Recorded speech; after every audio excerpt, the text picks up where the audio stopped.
So in an Axios article the other day, they talked about how inside sources laid out what Trump's cabinet might be. Like who would be in these top positions, these important positions.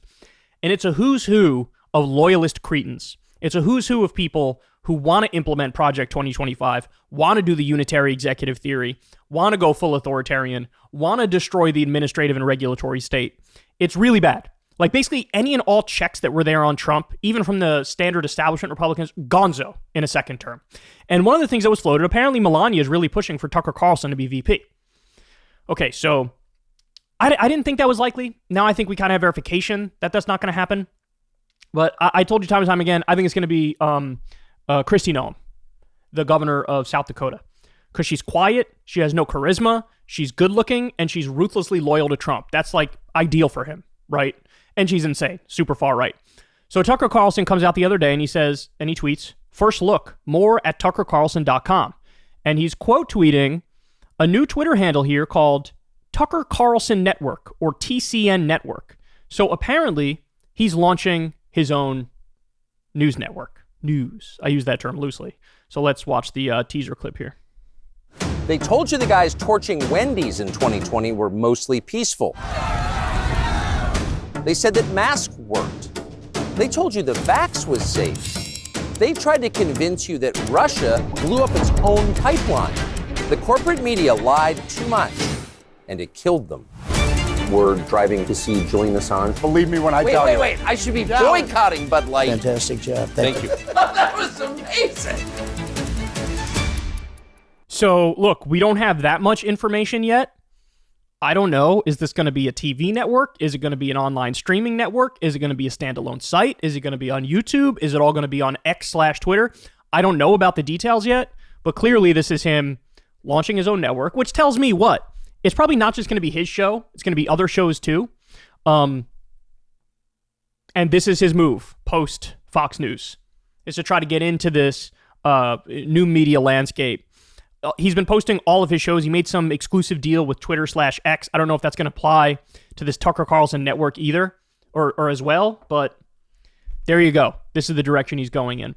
And look, I have to say, it drives me crazy that he is now trying to position himself and posture as, I mean, he always tried to be like, I'm a relatively anti-establishment conservative or a populist conservative. Like that was his lane even on Fox News. Now he's going to try to lean even more into that, right? And you could tell by the issues he brings up here. Let me play the beginning for you one more time because I think it's very indicative of what's to come. Guys torching Wendy's in 2020 were mostly peaceful. Okay, so classic, like, you know, weren't the George Floyd uprising? Wasn't that terrible, bro? And it's like, when people say they're mostly peaceful, what that means is, yeah, maybe 2% of a crowd was violent, but 98% wasn't violent. You know what that means, but he's playing professionally dense to be like, bro, I'm against these people. I'm against them because they're rioters, bro. They said that masks worked. They said that masks worked. So a little red meat to the COVID truthers there. They told you the vax was safe. They told you the vax was safe. Guess what, Tucker? It is. If you believe in empirical data, if you believe in the studies, and you don't just cherry pick little data points that are mangled by dishonest actors who are anti-vax, yeah, the vaccine largely worked. They tried to convince you that Russia blew up its own pipeline. The corporate media... Okay, on that one, he's right. Russia did not blow up its own pipeline. All the evidence we have points to either Ukraine or the U.S. or a mix thereof. That one he's correct about. Lied too much, and it killed them. And I love this. Like, he's posturing himself as like, bro, I'm the answer to establishment media. You were establishment media.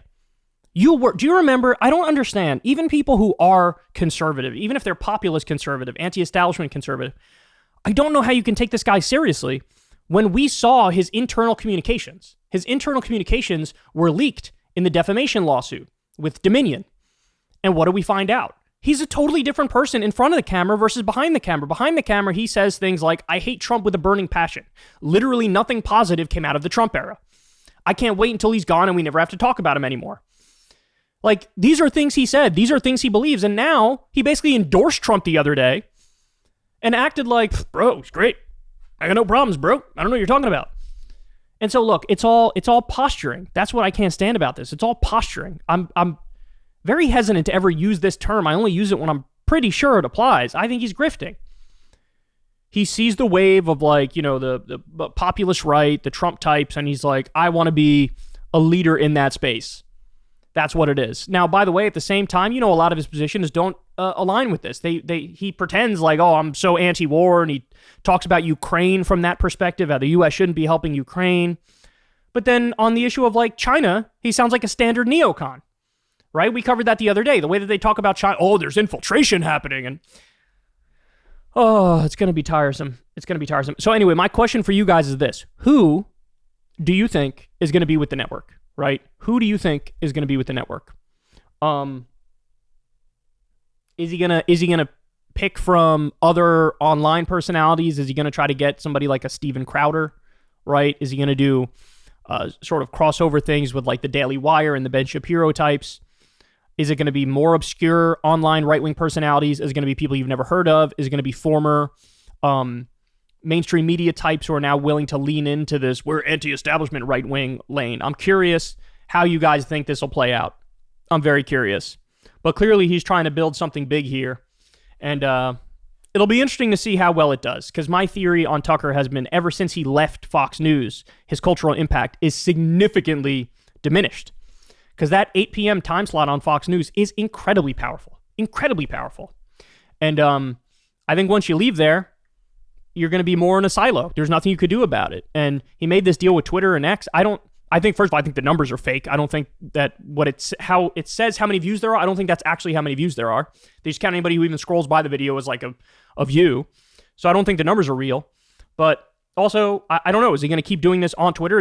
Is his whole network going to be on Twitter? Or is he going to expand? Is it going to be YouTube? Is it going to be his own streaming site? I don't know. It'll be very interesting to see. But have we already hit peak Tucker, or will peak Tucker come now in the future because he's got this new network? I'm curious. Hey, y'all, do me a favor and like and subscribe. It helps out big time in the algorithm. Click the bell as well for notifications when videos drop, and watch that video on screen right now. You know you want to.